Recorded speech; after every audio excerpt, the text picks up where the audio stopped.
माझे नाव संचिता Lokhande, new English school Chinchwadgaon. आज तुम्हा सर्वांसमोर मी समृद्ध भारत या विषयाअंतर्गत ग्लोबल वॉर्मिंग एक जागतिक संकट या विषयावर प्रकल्प बनवला आहे। आपल्या सर्वांना माहीत आहे की पृथ्वीचे तापमान दिवसेंदिवस वाढत आहे। त्यामुळे यालाच ग्लोबल वॉर्मिंग असे म्हणतात। कारखान्यातून निघणारा कार्बन डायऑक्साईड, मिथेन यांमुळे सूर्याची किरणे पृथ्वीवर अडकतात व तापमान वाढ होते। आपण जाळत होतो कोळसा, पेट्रोल, डिझेल, प्लास्टिकचा वापर, झाडांची तोड, गाड्यांमधून निघणारा धूर या मानव कृतींमुळे तापमान वाढ होते। याचे परिणाम भयंकर आहेत।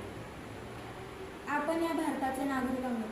आपणच या संकटाचा सामना करायचा आहे। यासाठी छोटे पण परिणामकारक उपाय करणे आवश्यक आहे, जसे की झाडे लावणे, त्यांची काळजी घेणे, प्लास्टिकचा वापर कमी करणे,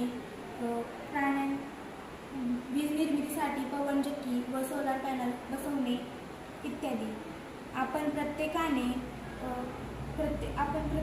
आपल्या पृथ्वीची जबाबदारी ओळखली तर येणाऱ्या पिढीसाठी पृथ्वी सुरक्षित राहील।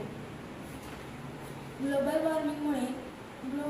वॉर्मिंग कमी झाल्यावर होणारे परिणाम हे चांगलेच असतात, जसे की हवामान स्थिरावते, पाऊस नियमित पडतो व उन्हाळा सहन करण्यासारखा राहतो।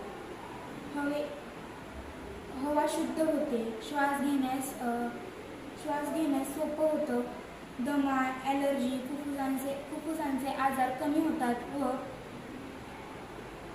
ग्लोबल वॉर्मिंग कमी झाल्यावर झाडे व जैवविविधता सुदृढ होते, प्राणी सुरक्षित राहतात व झाडे चांगली राहतात।